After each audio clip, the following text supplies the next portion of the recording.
Puji Tuhan. Haleluya. Shalom. Shalom.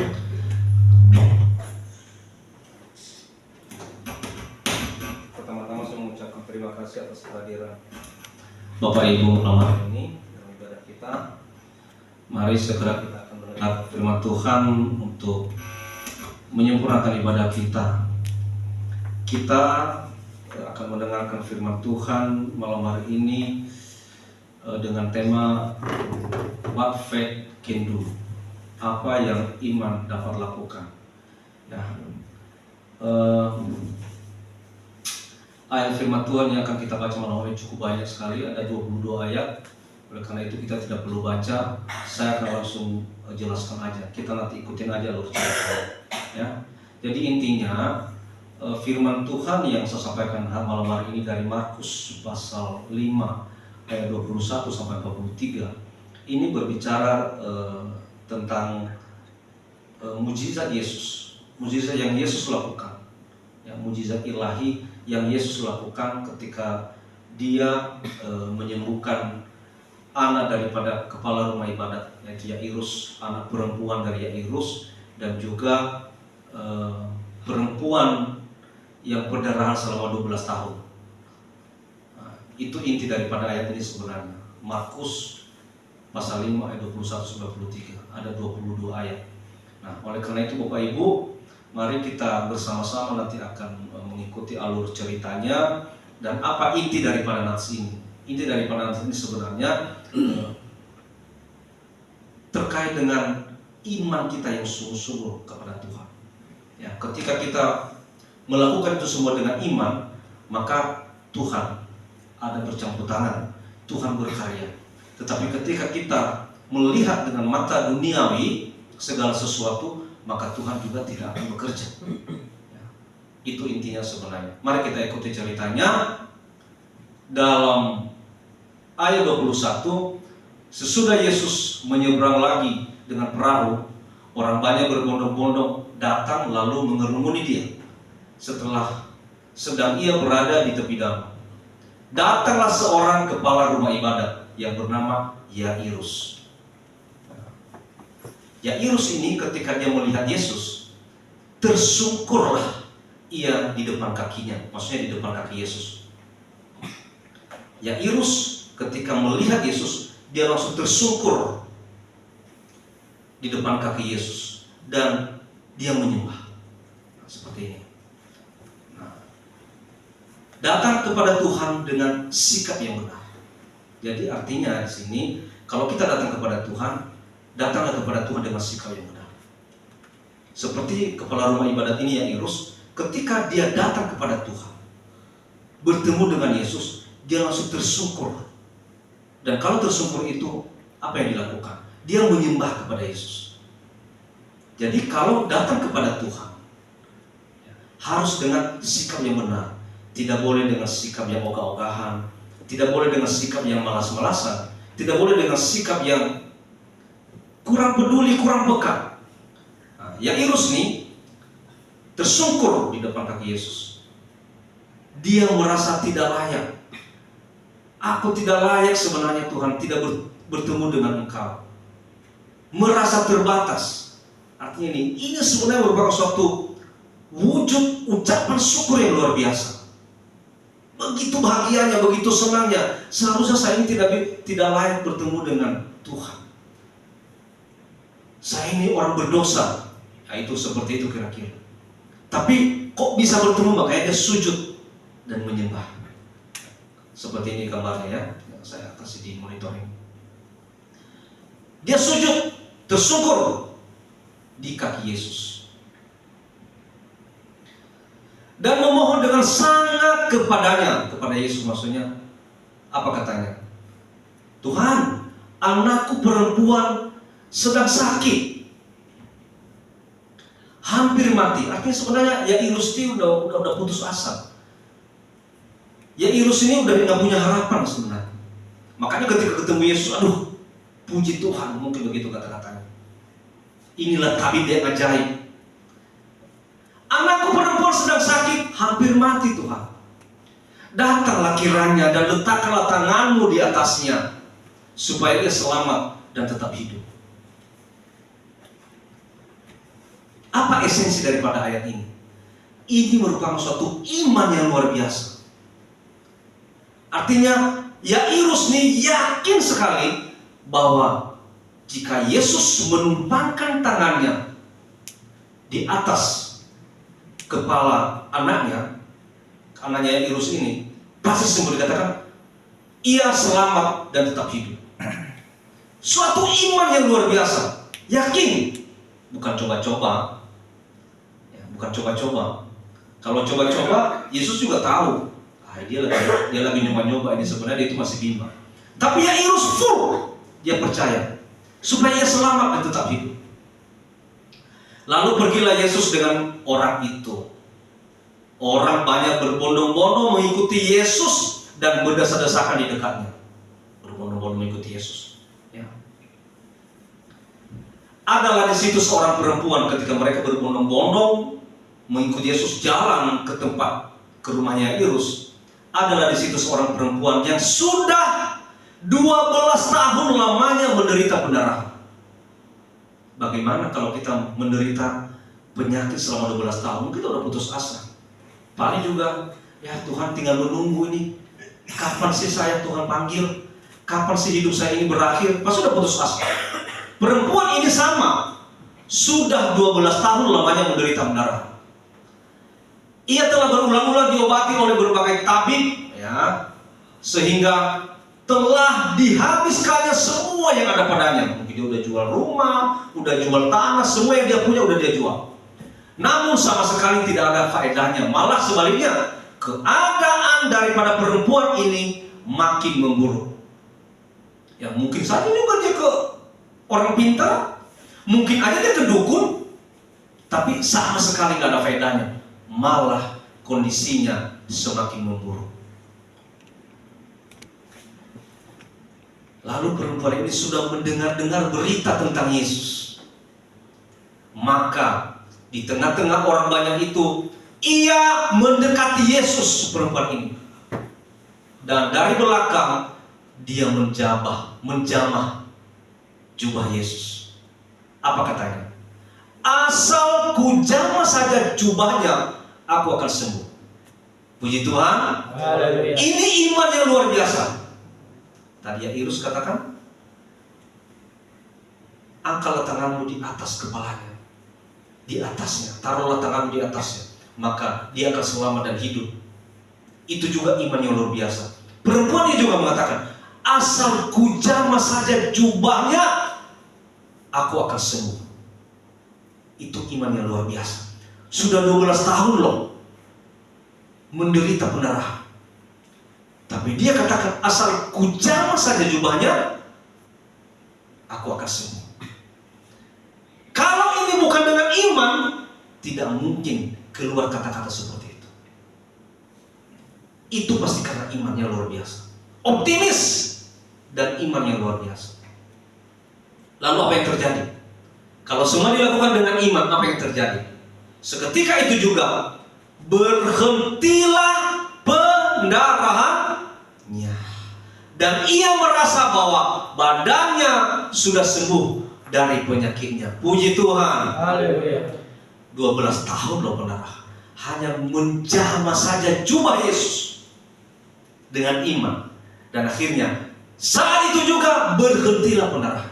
Saudaraku sekalian, sebesar apapun dosamu, sebesar apapun penyakitmu, kalau engkau melakukan sesuatu dengan iman kepada Tuhan, maka segala pun pergumulan hidupmu, Tuhanlah yang akan bertanggung jawab. Haleluya. Haleluya. Tapi lakukan semua dengan iman. Jangan coba-coba. Ya. Sama dengan perempuan ini.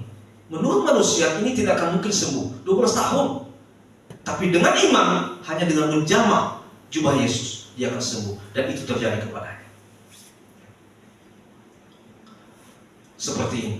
Hanya menjamah jubah Yesus. Pada saat itu juga berhenti pendarahannya dan dia sembuh.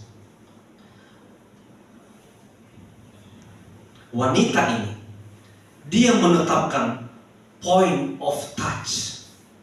Titik poinnya apa tadi? Asal ku jamah saja jubahnya, aku akan sembuh. Di situ titik poinnya. Ya. Wanita ini. Lalu Yairus, apa poinnya? Dia mengatakan, datanglah kiranya dan letakkanlah tanganmu atasnya supaya ia selamat dan tetap hidup. Ini sama-sama iman yang luar biasa. Mungkin kalau kita punya masalah, apapun pergumulan kita, kalau kita mengatakan kepada Tuhan dengan yakin, Tuhan, saya percaya dengan tangan Tuhan, dengan kuasa Tuhan, masalahku akan terselesaikan. Atau Tuhan memberikan saya kemampuan, memampukan saya untuk melewati masalah ini. Kalau kita melakukan itu dengan iman, dengan percaya, dengan optimis, saya percaya kalau wanita ini bisa, kalau Yairus ini bisa, kenapa kita nggak bisa? Haleluya. Haleluya. Hanya saja bedanya, mereka melakukan dengan iman. Mau nggak kita melakukan dengan iman? Atau kita hanya melakukan karena terdesak? Atau kita hanya melakukan karena kalau sama Tuhan kan gratis. Cobalah, kalau ke rumah sakit kan bayar. Udah ke Tuhan aja lah gratis. Tuhan tahu itu. Kalau kita melakukan itu hanya karena tidak bayar atau gratis, kata Tuhan, sebentar dulu. Bukan karena iman. Nah, ingat wanita ini dan Yairus. Ya, wanita sembuh dan anak Yairus sembuh hanya karena apa? Hanya karena imannya kepada Yesus. Pada ketika itu juga Yesus mengetahui bahwa ada tenaga yang keluar dari dirinya. Lalu ia berpaling di tengah orang banyak dan bertanya, siapa yang menjamah jubahku? Yesus sampai nggak tahu loh siapa yang menjamah jubahnya, karena begitu banyak orang berkerumun di situ. Sampai dia tidak tahu. Murid-muridnya menjawab, engkau melihat bagaimana orang-orang ini berdesak-desakan dekatmu, dan engkau bertanya, siapa yang menjamah aku? Lalu maksudnya Yesus memandang sekelilingnya untuk melihat siapa yang telah melakukan hal itu. Lalu Yesus melihat siapa yang melakukan ini, siapa yang menjamah jubahku. Saudaraku sekalian,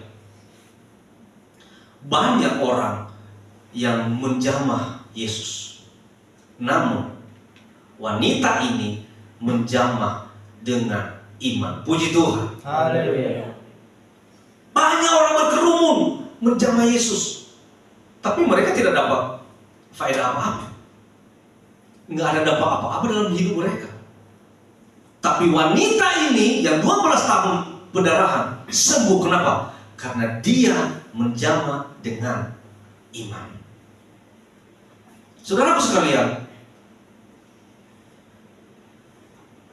sehebat apapun kita beribadah, sehebat apapun kita melayani, serajin apapun kita datang di rumah Tuhan, tapi kalau kita melakukan itu tidak dengan iman, percayalah semua akan sia-sia. Sama dengan orang banyak ini yang menjamah Yesus, karena mereka melakukan bukan dengan iman, semua sia-sia. Tapi perempuan ini, karena dia melakukan dengan iman, dia sembuh.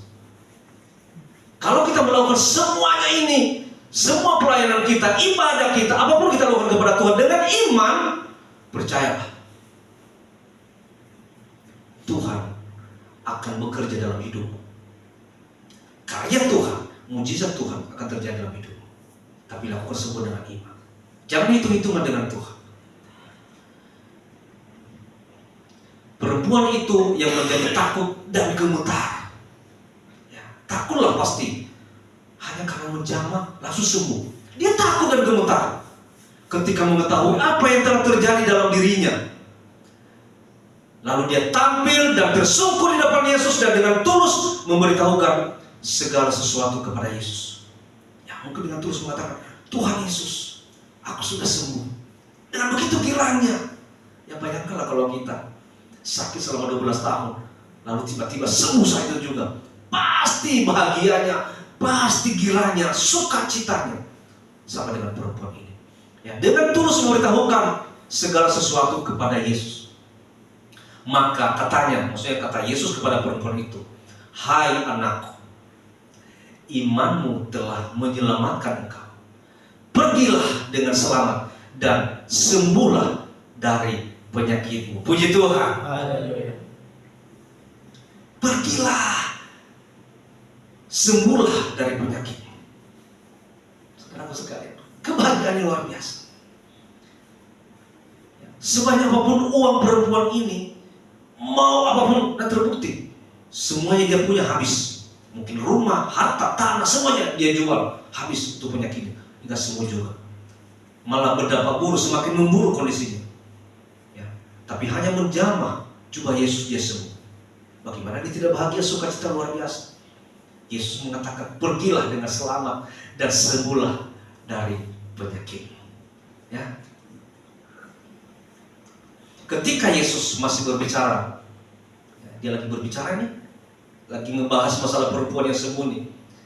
Datang orang dari keluarga kepala rumah ibadah tadi, dari Yairus ya, dan berkata, dia datang kepada Yairus, anakmu sudah mati. Apa perlunya lagi engkau menyusah-nyusahkan guru? Maksudnya Yesus. Itu anakmu udah mati loh. Ngapain lagi nyusahin guru? Ngapain lagi nyusahin Yesus? Udah. Apa kata Yesus? Tetapi Yesus tidak menghiraukan perkataan mereka dan berkata kepada kepala rumah ibadah, jangan takut, percaya saja. Haleluya. Jangan takut, percaya saja. Manusia melihat kenyataan. Udah mati anakmu, udah selesai. Itu kenyataan ya. Tapi firman Tuhan, firman yang keluar dari mulut Yesus mengatakan apa? Jangan hiraukan mereka. Jangan takut, percaya saja. Jadi kenyataan dengan firman Tuhan beda. Kita percaya mana sekarang? Apakah yang kenyataan secara mata jasmani atau firman Tuhan? Itu pilihan di tangan kita. Tapi percayalah, kalau kau percaya dengan firman Tuhan, maka disitulah ada kehidupan. Haleluya. Di situ ada kehidupan. Dia katakan, udah, jangan takut, percaya saja. Itu kata Yesus kepada Yairus. Saudaraku, seringkali kita harus memilih antara kenyataan dan firman Tuhan. Kadang-kadang kita ini, kalau kita udah lihat ini merah, oh ini benar merah ini, udah nggak bisa lagi diputihin. Memang benar secara kenyataan. Tapi kalau Yesus bilang enggak, itu pasti akan jadi biru. Bisa. Kenapa? Itu firman Tuhan, itulah Allah sendiri. Tapi terkadang manusia lebih percaya kepada yang dilihat oleh mata jasmani kita daripada firman Tuhan. Ya. Kalau kita masih percaya dengan hal-hal yang dilihat oleh mata jasmani kita, maka apapun juga yang kita sampaikan di depan ini, mau kita juga teriak-teriak di depan ini, mau kita juga saksikan kehebatan Tuhan, kita tidak akan percaya. Kenapa? Kita sudah terlalu mencondongkan mata kita terhadap kenyataan. Ya. Kan di sini seringkali kita memilih antara kenyataan dan firman Tuhan. Walaupun jelas-jelas firman Tuhan itu ajaib luar biasa, tapi lebih percaya dengan yang kita lihat.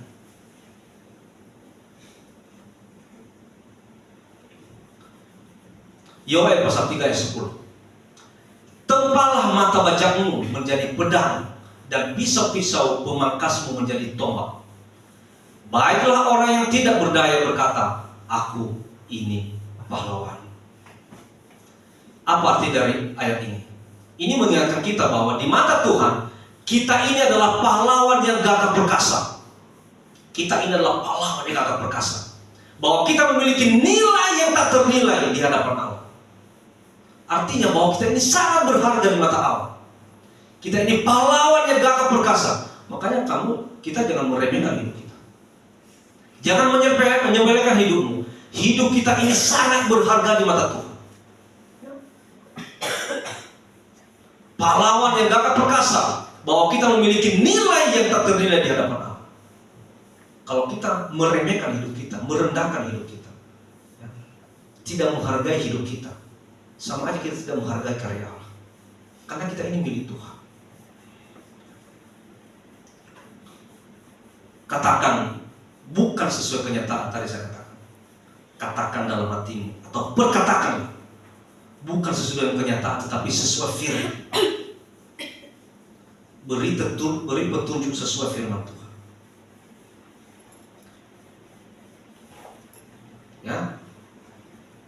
Jadi jangan selalu berpatokan dengan kenyataan yang dilihat dengan mata kita. Kadang-kadang kenyataan itu menipu. Tapi percayalah, katakanlah sesuai dengan firman Tuhan. Ya, saudaraku sekalian, lalu Yesus tidak memperbolehkan seorang pun ikut serta, ya, kecuali Petrus. Ke rumah Yairus maksudnya. Yakobus dan Yohanes, saudara Yakobus. Mereka tiba di rumah kepala rumah ibadah itu, maksudnya ke rumah Yairus, dan di sana dilihatnya orang-orang ribut, menangis dan meratap dengan suara nyaring. Udah mati anaknya, saudara. Udah pada nangis, ya, dengan meratap, dengan suara nyaring mereka menangis anaknya sudah mati. Lalu kata Yesus apa? Hei, sesudah yang masuk berkata kepada orang-orang itu, mengapa kamu ribut dan menangis? Itu kata Yesus. Anak ini tidak mati, tetapi tidur. Tapi memang sebenarnya secara manusia juga kita pasti tidak percaya lah ya.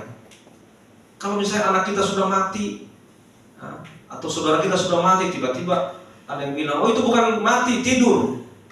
Kan kita bilang, lu ngeledek apa ini? Itu manusiawi memang. Nah, tetapi mereka menertawakan Yesus. Maka karena mereka ketawa, menertawakan dia, maka diusirnya semua orang-orang ini. Lalu dibawanya ayah dan ibu anak itu, dan mereka yang bersama-sama dengan dia masuk ke kamar anak itu. Dia hanya membawa ayah dan ibu daripada anak itu. Maksudnya berarti Yairus dan istrinya bawa ke kamar anak itu. Udah, usir yang lain-lain itu semuanya, kerjanya menangis, hanya melihat kenyataan, usir. Diusirlah sama dia, sama Yesus. Dia memanggil dan membawa ayah dan ibu daripada anak ini. Saudaraku sekalian, prinsipnya begini, ya, dari nats ini. Lebih baik bersama sedikit orang yang mengerti pergumulan kita daripada orang banyak yang hanya ikut-ikutan. Jujur saudaraku sekalian, ayat ini menghibur saya. Saya sudah mengalami, ya, memimpin organisasi yang jumlah banyak. Sekarang organisasi gereja ini jemaahnya sedikit. Tadinya saya berpikir, ini jemaah ini kok lama sekali bertambah. Tapi dengan ayat ini, ya, dengan ayat ini tadi saya terhibur.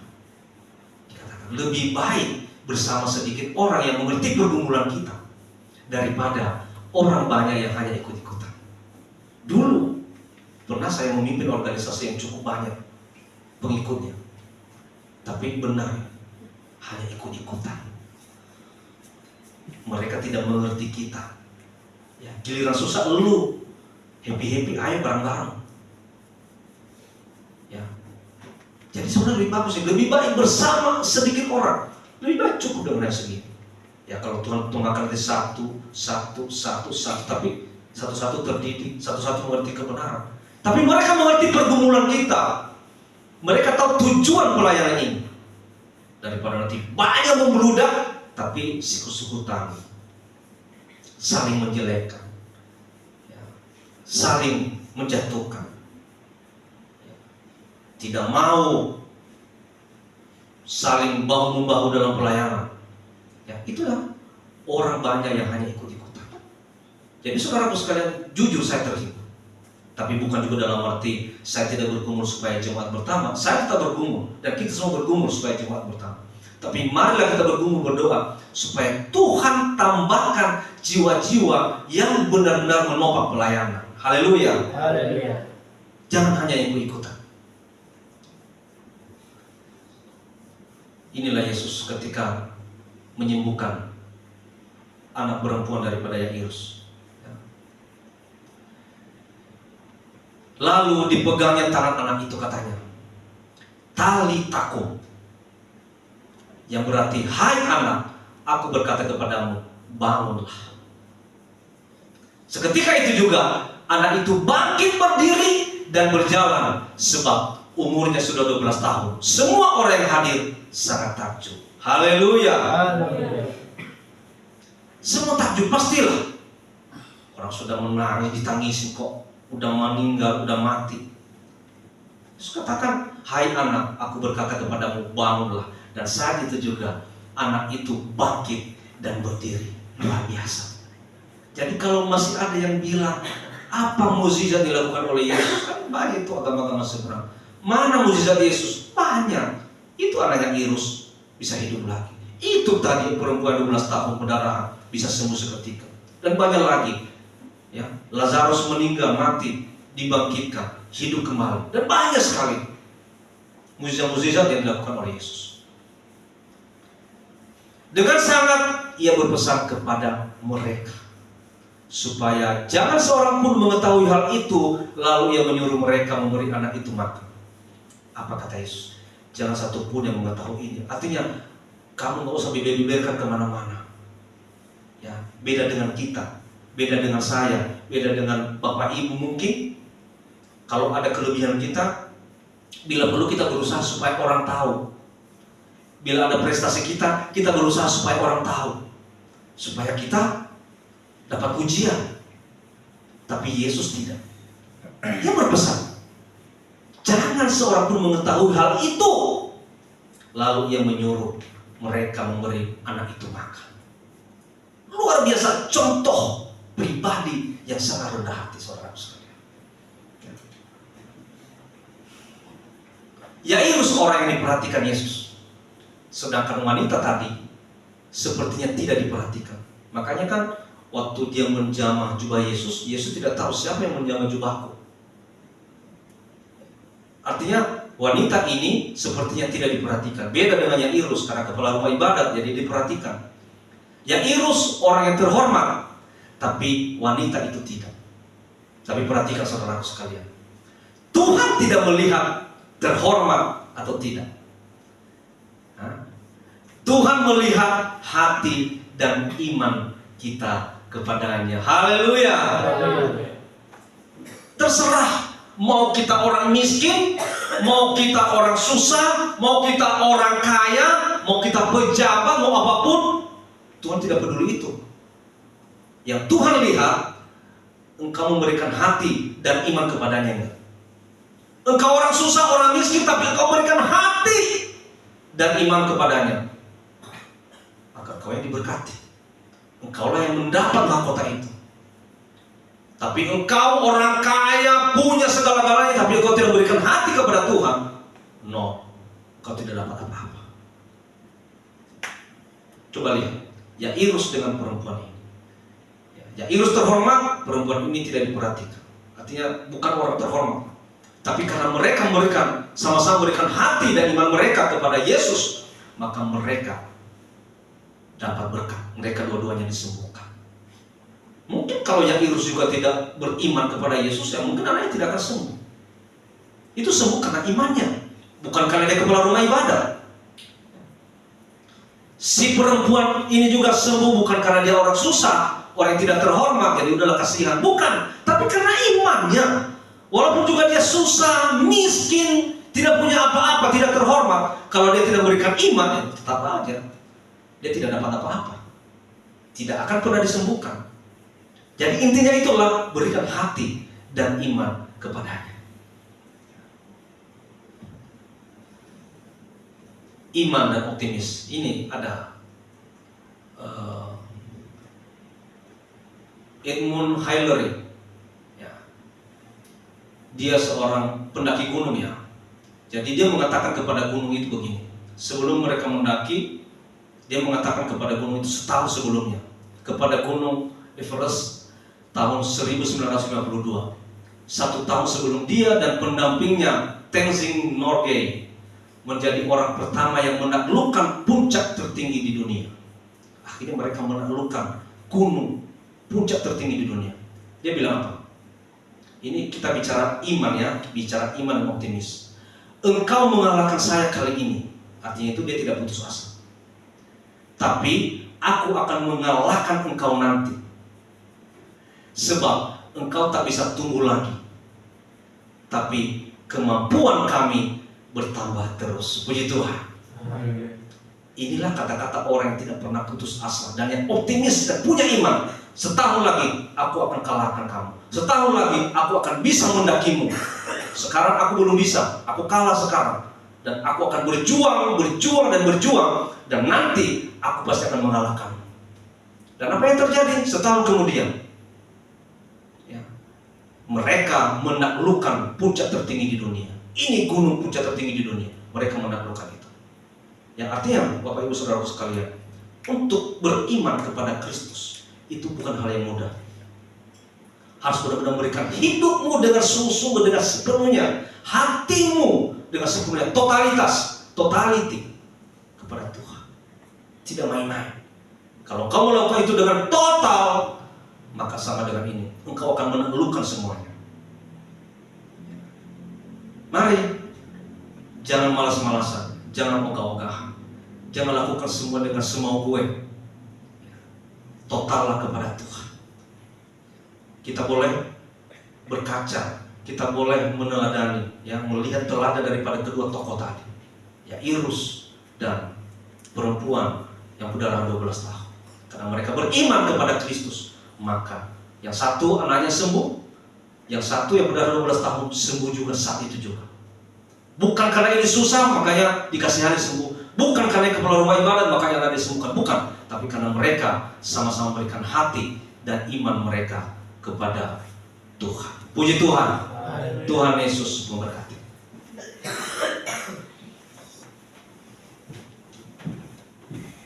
Kita angkat pujian buat Tuhan.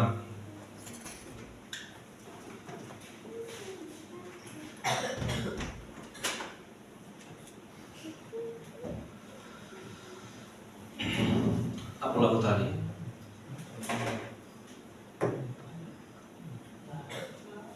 Oh ya, layaklah segala bangsa. Layaklah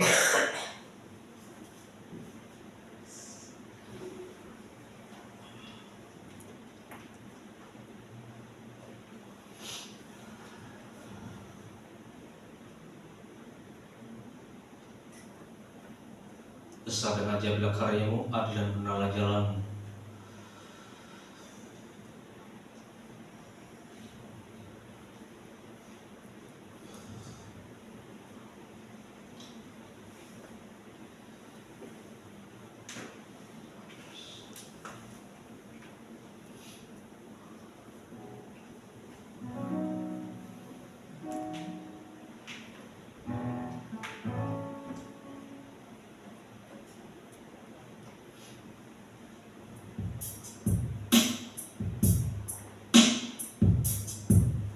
Mari kita bangkit berdiri.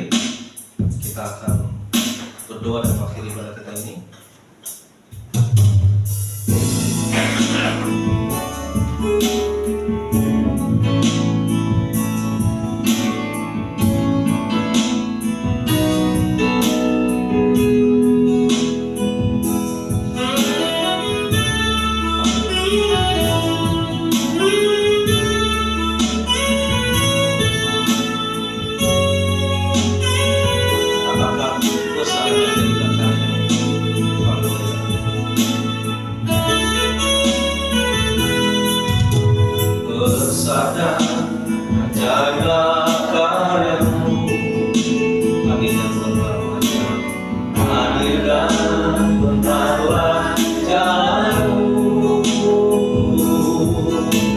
Raja segala bangsa yang